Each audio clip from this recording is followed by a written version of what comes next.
Good afternoon, and welcome to our conversation with Abe Foxman, who's been dubbed the Jewish Pope. I'm Rosemary O'Hara, editorial and opinion page editor of SunSentinel.com. Joining me to interview our guest today is Gary Stein, senior editorial writer and columnist for the Sun Sentinel. Our guest is Abraham Foxman, the national director of the Anti-Defamation League, who's known throughout the world as a leader in the fight against anti-Semitism, hatred, prejudice, bigotry, and discrimination. After 50 years with ADL, this most famous man is retiring. For many, it's impossible to imagine the ADL without Abe Foxman. For as the Jewish Daily Forward said, there's nobody quite like him. Nobody with his range of contacts in the Jewish world and beyond. Nobody with his grasp of the issues from civil rights law to Middle East politics. Nobody with his skill at pressing the flesh and squeezing the checkbooks. Almost every year, Mr. Foxman visits us here at the Sun Sentinel Editorial Board. Our conversations are filled with stories, insights, and personalities. As he prepares to step down in July, we thought we'd share this conversation with you. We'll try to keep it to 30 minutes, though experience tells us we could talk to this man for hours. So welcome, Mr. Foxman. It's good to see you again. It's good to be back, especially in the winter in Florida. That's right. So let's start with the Anti-Defamation League, which was created in 1913 to stop the defamation of the Jewish people and to secure justice and fair treatment to all. Over your 5 decades with ADL, how has the scourge of anti-Semitism changed? And at its core, what drives it?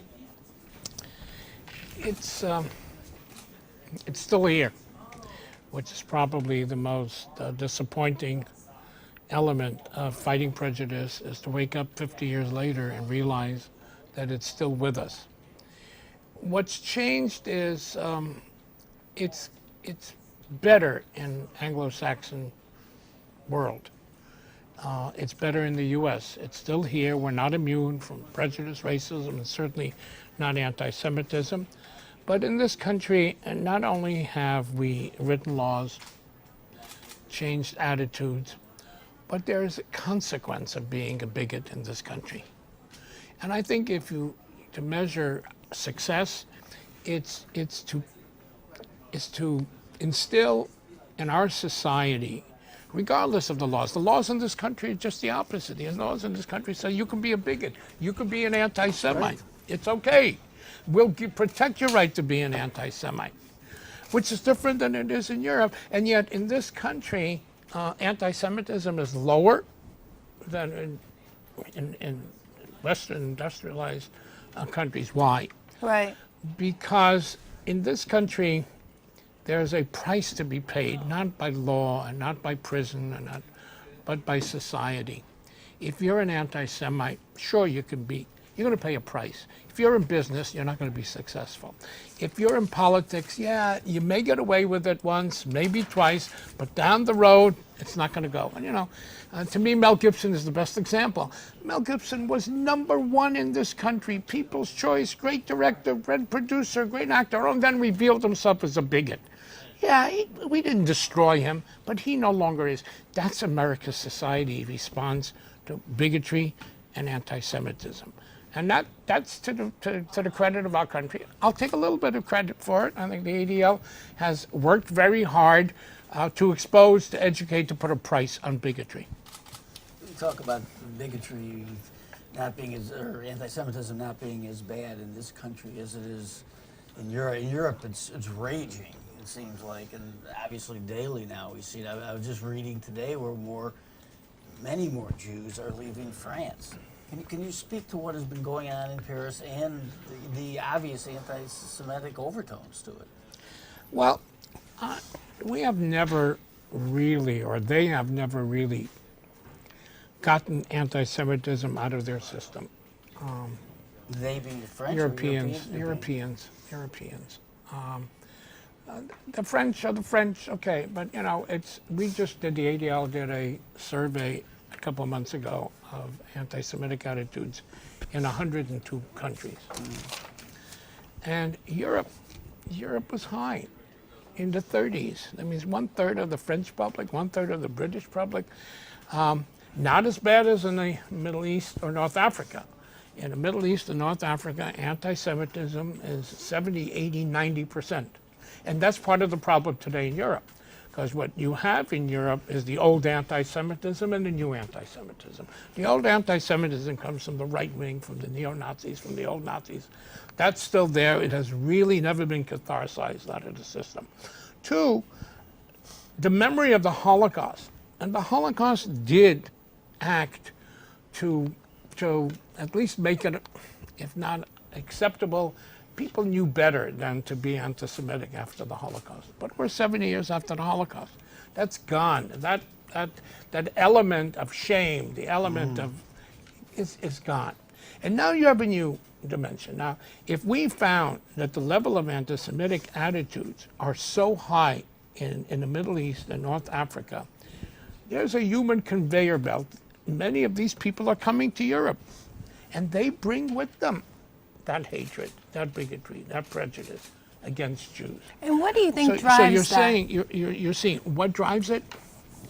Well, I think it's part of the view of anti-Semitism, the conspiracy view, to blame Jews for everything. So in the Middle East and North Africa, they see Jews in the old classic conspiratorial way that Jews control the world. Look, even the horror that we witnessed last week in France. You log on to some of the websites today in the Middle East, and they blame Jews for it. I mean, the Jews killed the Charlie Hebdo staff. The Jews killed the Jews in order to put the blame on Muslims. That's how perverse is this conspiracy. So that's there. Look, at 9/11, Jews were blamed. You look at every tragedy, every horrific thing, and you will find, by the way, in France today, and recently there was a poll last week, 1/3 of the people say maybe the Jews did it. So it's irrational, it's conspiratorial, it's historic, it's religious. That's the basis of anti-Semitism in Europe, in Western society, comes from Christianity. Now Islam has taken over. You must have been startled when you heard that some of these terrorists were holed up in a kosher grocery store. No, actually not. Actually not. Only what they could have not done. No, well, it was scary. It was scary. Yeah. No, but they made it clear that their targets are Jews. They made it clear that their targets are Jewish institutions. Well, on Friday, what better institution can you get Friday than a kosher deli where Jews come to shop? So that was not a. By the way, the military today are guarding Jewish schools, Right. because that's a clear target. So the Jewish community was a known target. The question was, at what point will it begin? But like I said, just even on the front of USA Today, it's about all the Jews leaving and going to Israel, leaving France and going to Israel. I mean, is that good, bad? Do you like to see that? Not like to see No, it? I don't want to see it. I don't want to see it. And I was in Europe a couple of months ago for a conference on anti-Semitism in Berlin. And I was asked to speak, and I said, you know what? This new challenge of anti-Semitism is not about the Jews anymore. It's about Europe. Jews today have an option which they didn't have 70 years ago. They have an option. They can come to Israel, they can come to the United States, they can go to Australia, they can go to Canada. They have an option, but most important, they have a country that says, come. And then we'll worry how Jewish you are. If you're in trouble and you think you're in trouble about being Jewish, come, etc. Okay, but the challenge of anti-Semitism in Europe today is about Europe. Can Europe stand up for its own values? Will Europe permit Hitler to have a posthumous victory? That Europe will be Judenrein? That was his dream. He didn't achieve it. So now, if they don't act, if they don't deal with this, I worry that, again, it goes much further than, I don't want to see the Jews leave. I want to feel comfortable that the Jews have an ability to leave if they want. Right. And there'll be places to take care of them and to welcome them, and thank God there is. But it's There's almost an like Israel, it gives them a etc. victory by leaving. Yeah, but that's not that's not what it's all about. That's not what what it should be about. But I do worry that the Europeans, to them, this should be a 9/11 moment. Look, this country changed. We changed. Today, we don't even realize how we changed. You can't walk into a news institution. You can't walk into a major corporation. You can't get on a train, on a plane, without being aware about security. We today, people in the workplaces, they need tags and they need passcodes, etc. It's become, but we've changed. We've changed our habits. We've restricted our freedoms. We did so consciously, and we're struggling every single day with this balance between security and our civil liberties. And we did this, and it's painful. And we decided for ourselves that while the Constitution says life, liberty, the pursuit of happiness, if you don't have life, who cares about liberty and the pursuit of happiness? The question is not about the Jews. The question in Europe is, will the French, and therefore the British, is this their 9/11 moment? Are they gonna? I am afraid that it's all about je suis Charlie, I am Charlie, and a rally. If it ends with je suis Charlie and another edition of this cartoonist satire magazine and the rally, we're in deep trouble. They need to change. They need to confront the danger. They need to change. They need to adjust their values.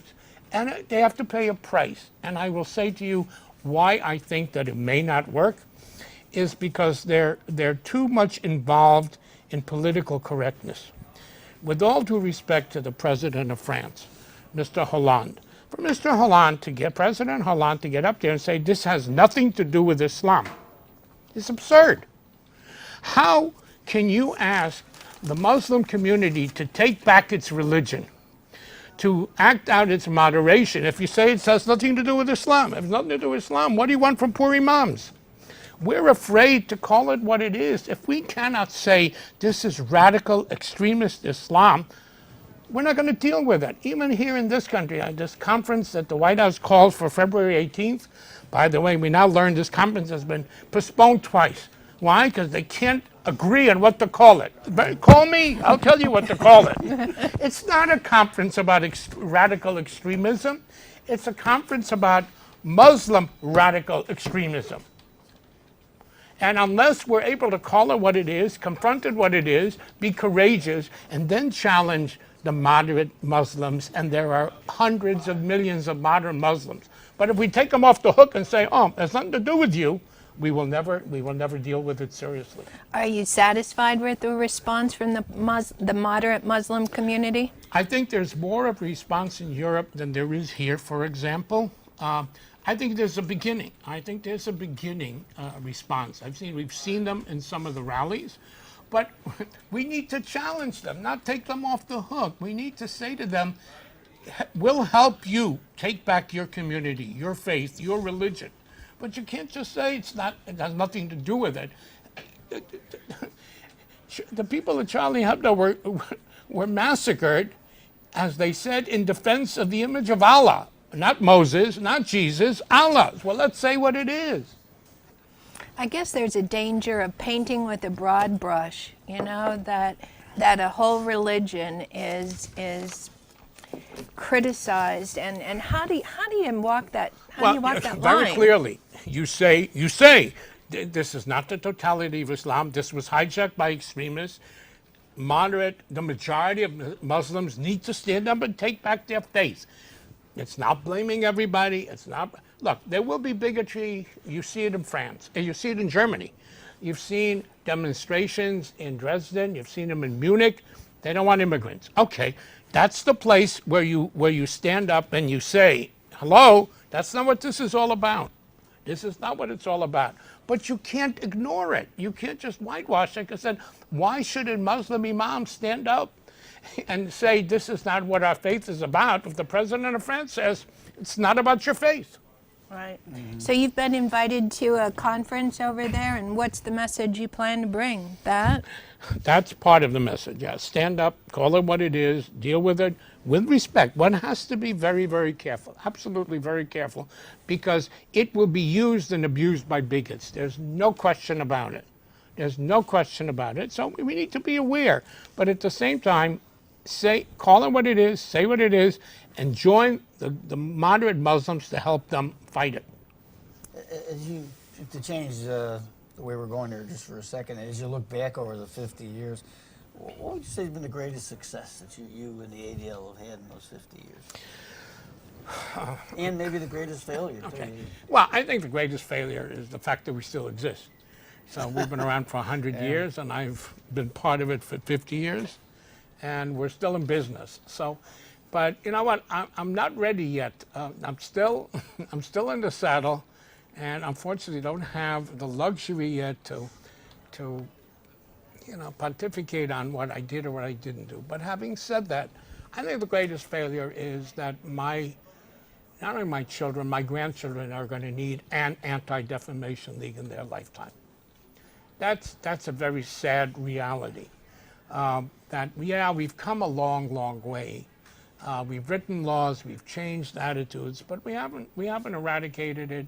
We haven't found a vaccine. We haven't found an antidote. So I guess that's sad. And people are saying to me, "Hey, you're retiring, and it's worse now than when you started." I don't buy that. I don't think it's worse. You really think it's worse? No, some people do when they read the headlines. I don't think so. I think it's much, much better. What did that poll show about anti-Semitism among Americans? That it's down to 10%, which is the lowest since we've been measuring it in the last 40 years. We'll take some of the credit, not all of the credit. But I want to go back to, what's been a success.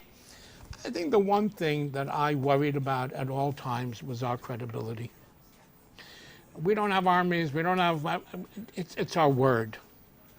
And I think what I have helped do for this agency in the last 50 years, or especially in the last 28 years that I've had the responsibility of director, is to protect its credibility, to make so that it's serious, so it matters what we say. And I'll tell you that one of the scariest moments in my transition as a professional was waking up one morning to realize that people are listening to what you say. That's a very scary moment. Because as long as you figure, it's more blah, blah, blah. Well, when you wake up one morning and say, whoa, people really want to know what you're saying, that's very scary. But I think that's also part of the success, if you will. And again, it's for others to judge and determine, etc. I've tried to call it as it is. Somebody once said to me, Abe, you're unpredictable. I said, I want it on my tombstone. Because if you become predictable, doesn't matter. So, I think the ADL is not predictable, even though everybody knows it's in this box of fighting prejudice, bigotry, etc. But we'll criticize Democrats and Republicans. We'll criticize powerful and not powerful. It doesn't matter. If it's part of the mission of making America come closer to its promise of respect and decency and justice and fairness, we'll be there. What is the criticism that has hurt the worst? Whoa, that's a very interesting. I think it's when people question your motives.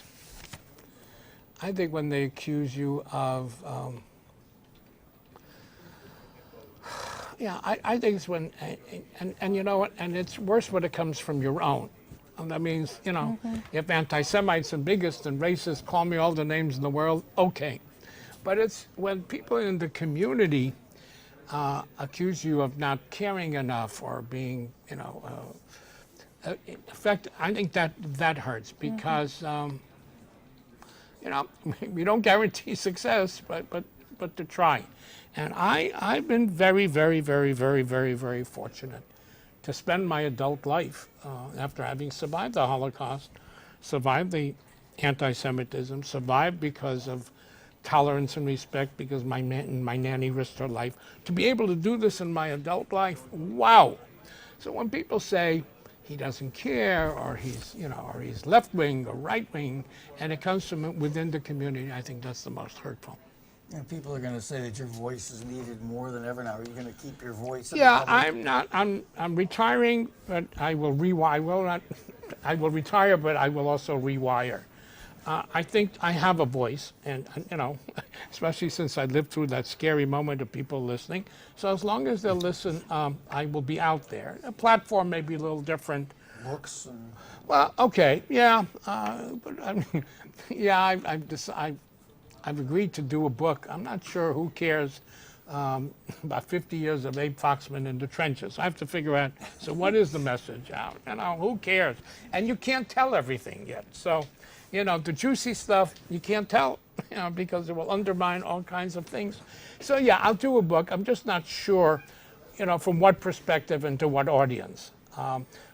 It's not a book for my fan club. I hope it'll be a book for the future generations, and that's a lot more difficult to put together. I hope to speak, maybe teach. So there's a wide, wonderful world, and unfortunately, there's enough to speak out about. after 50 years of this, do you see anything closer to peace in the Middle East? I'm an optimist in life. I'm an optimist in everything. Again, coming out of my background, the fact that I survived when 1.5 million Jewish children perished for the crime of being Jewish, how dare I not be optimistic about the future? So that optimism carries me over to the Middle East. Yeah, it may not be tomorrow, but I do, look, we've said about this in years past. We can take this piece of paper and we can agree on the parameters of peace, whether it's 97.2 or 96.8 of the territory that has to be swatched. We know that there needs to be some solution in Jerusalem. That the Palestinian refugees will go to Palestine as the Jewish refugees go to Israel.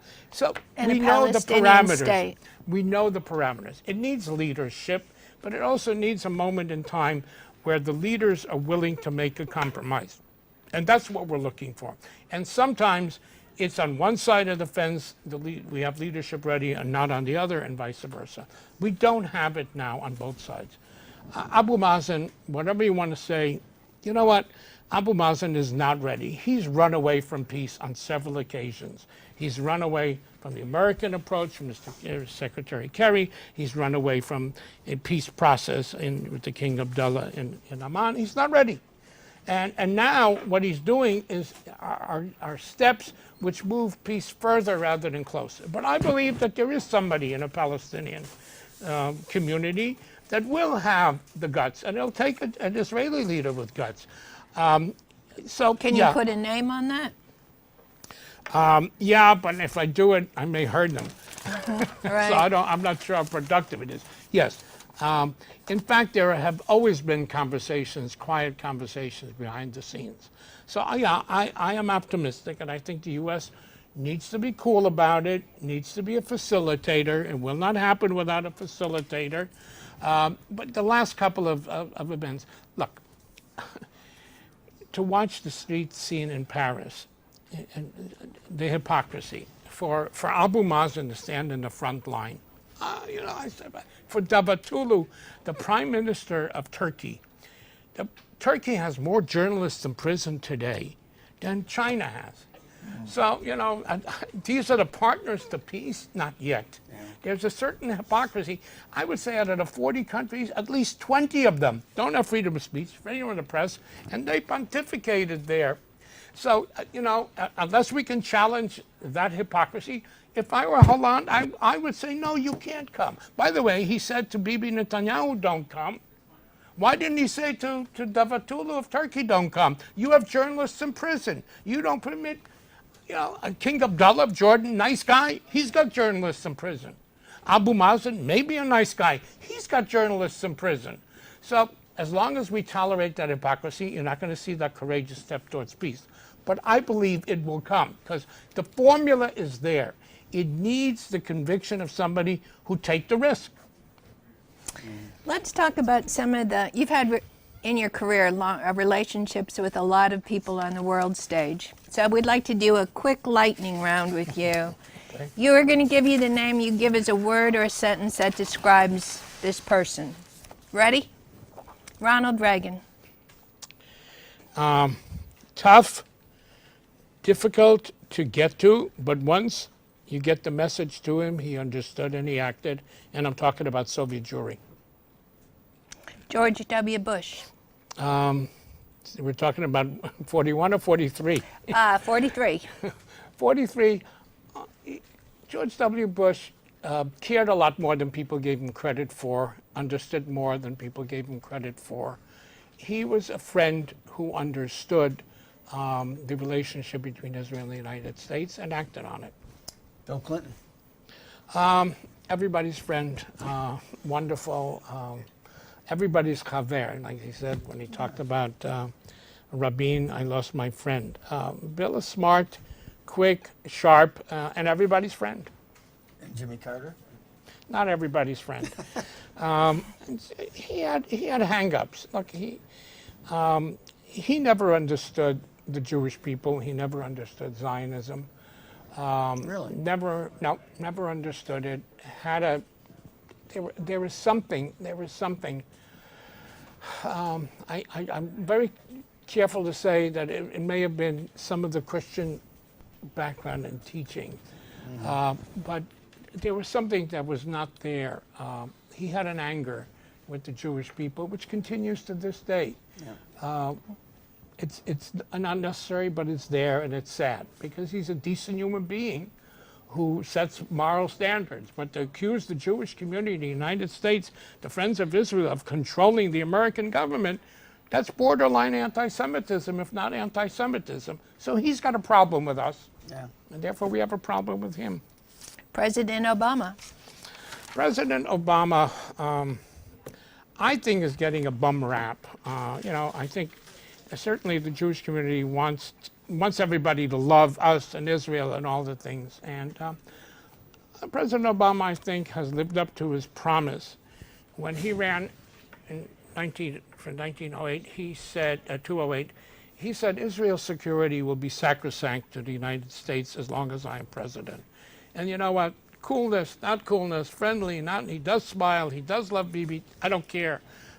He lived up to the promise of making sure that Israel's security is sacrosanct, and that's in terms of military support, political support, intelligence support, and at the end of the day, when Israel's only ally is the United States, that's what's important. Sure, I wish, he was warmer, but that at the end of the day doesn't make a difference. And Golda Meir. Well, I was a little boy. I was a young man when I first met Golda. She's a figure of history, the grandmother, everybody's grandmother. She was tough. She was the first of the grand dames of history. And first time I met her and I spoke to her in Hebrew, she looked at me and she said, "Have you left Israel?" I said, "Why?" She says, "Because you speak Hebrew." So she apologized for, but she was, she was in a category of Eleanor Roosevelt, of Maggie Thatcher, and great team. What about Bibi? I know Bibi since before Bibi was Bibi, so we've had a good relationship, a working relationship. Listen, I feel comfortable that he will protect Israel's safety and security. And so, we've had a good relationship from the early days, and we continue to have. So Sharon? Sharon was very special. I had a very special relationship with Arik. He was tough, and yet he was soft. I remember I once came to Israel. Were tough, it sounds like. What? All these Israeli leaders. Well, they better be tough. Yeah. But you know what? On the other hand, I remember I once came to Israel and he called me into the office and apologized because he found out that I'd been there a couple of months earlier, tried to see him, and they didn't set up an appointment. And he called in his staff and he said, "This is my friend. It has nothing to do with politics. It has nothing to do with geopolitics. He's my friend. If he calls and he says he wants to see me, you find time for him." That's the bulldozer. That's the bully. And he was so gentle in his office to his staff, so it's tough and yet very, very soft on the inside. Richard Nixon. I met Richard Nixon only twice in my life, and again, it was on issues that dealt with Soviet Jewry and it dealt with anti-Semitism. He was there. He understood. He was an anti-Semite. A lot of this come out later. Yeah. But he was an anti-Semite through and through, and yet, you know, it didn't interfere. Did you know it at the time? We suspected it. We didn't know it to the extent that we know it today, which is so sad. It's sad for President of the United States to be so infected. Sad. Pope Francis. Wow. I met him twice now. Very special. I think we all lucked out. I think there's a greater promise than he will deliver. We have to be careful not to raise expectations too high. But from the Jewish perspective, we always worry. Jews worry. They worry especially when it comes to the church and to the Vatican. The historical pope, of course, was John Paul. John Paul changed the history of the relationship between Jews and Christians, especially Catholics. He almost changed the dogma. When he went to synagogue, he basically said that God's covenant with Abraham was not superseded by God's covenant with Jesus. And that's historic. That's historic. And so we worried after John Paul what will happen. So we got Benedict, okay. And Benedict, German Pope. And the reality, the irony was, he was the keeper of the faith for John Paul. That means John Paul didn't go to synagogue without Benedict saying it's okay. And he followed. He went to synagogues, he reached out to the Jewish community, and then when he decided to, we really, really worried. Now what's going to be? Is this going to be an aberration in Catholic Jewish, Christian Jewish relationship, or will it be institutionalized? And this new pope not only went to synagogue, but he used to go to synagogue on an event called Slichas, which most Jews don't even know what it's about. So here comes a personality deeply involved, understanding, sensitive, and so yeah, there's a good feeling. All of us have a good feeling because he's got a closeness to everybody, and also the Jewish people. We can't let you get out of here. I want to ask you about what's happened in Florida recently with same-sex marriage, which I know has been an issue that you've been. Did you ever see that? Think it would come in your lifetime, and how do you feel about what's been going on? Well, you know what? My son's gay, and my son got married about a month ago, and I think it's a coefficient of time and relationships. I think if you would have said to me 20 years ago, even 10 years ago, that this is going to happen, that it's important, I'm not sure I would have said yes. So I think this is a healthy sign of our culture, that we are willing to change such deeply held prejudices. And there's so much of that. And at the wedding of my son, I thanked them both for giving me, my wife, an opportunity to be appreciative and sensitive to the diversity in life and its relationships. And I think it's wonderful where we're going. I think it teaches people humility, it teaches people a deeper understanding, and above all, respect for difference. It happened very fast. I mean, in 2008, we turned it down by 60% of the vote. 62%. Yeah. And I think that's the beauty of this country. That's, such deeply held prejudices, so falling apart so quickly, which I think that's the difference of America. That's the difference of America. So I think that's the optimism that I take away from. If you would have said to me 10 years ago, I would be dancing at my gay son's wedding in the same style. I said, "Are you kidding?" Yeah. And if you want to see the pictures, I was dancing with a lot of joy. In New York? What? What state did they get married in? They are. Yeah. What is the message that you try to deliver to people every day? Stand up. stand up. Stand up. I think that's probably the most important message to teach anybody. Again, I go back to, I survived because there was a woman who stood up. It wasn't easy to stand up in Nazi-occupied Poland. To believe that you could make a difference. What we're seeing, for example, today on bullying, on cyberbullying, bullying has always been with us. That's prejudice. I don't like you because you're white. I don't like you because you're fat. I don't like you because you're gay. I don't like you because you're brown. I don't like it. It's prejudice. And the antidote is almost too simple, but it's not that simple. The antidote is to have people stand up. If in every circle when you have bullying, if there would be one child or one peer to say, don't do that. It hurts. Don't say that. It's not funny. It would stop at 100%, 90%. And so the most important, and I walk and I'm a symbol of the difference a standing up can make. And it can make differences. It can prevent scarring. It can prevent killing. It can prevent suicides.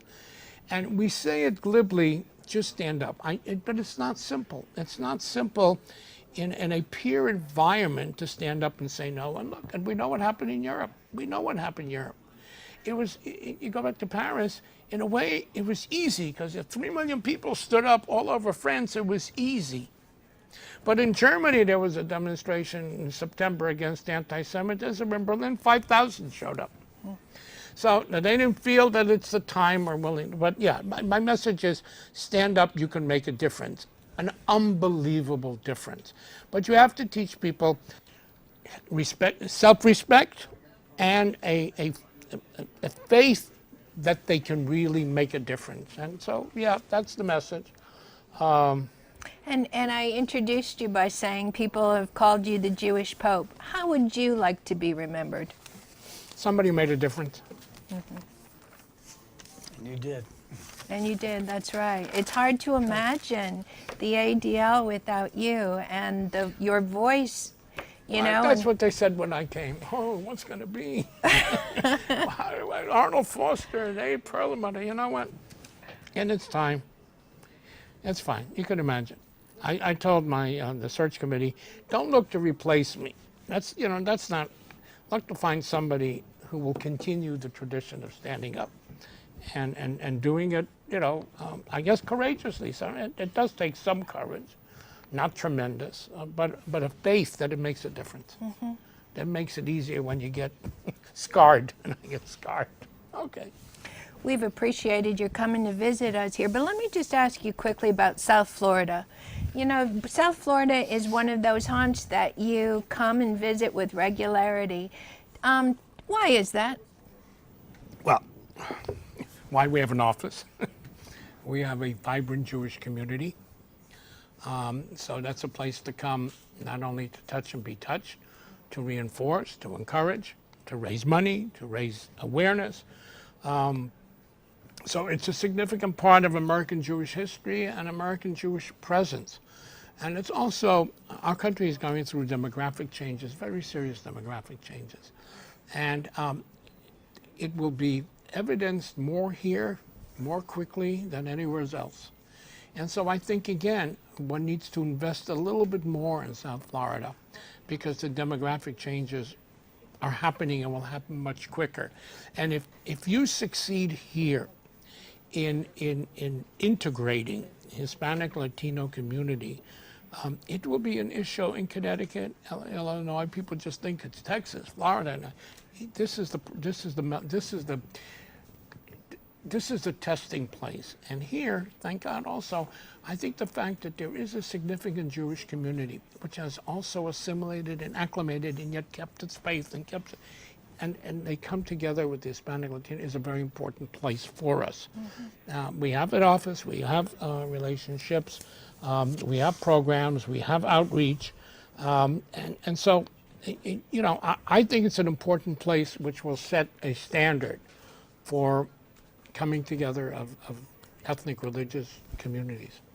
Well, thank you very much. And our audience, thank you for watching today. You can understand why we've always so enjoyed our visits with Mr. Foxman. And even though he's retiring, we're confident that we're going to continue to hear his voice. And we look forward to more visits with him and with you. Thanks so much. Thank you.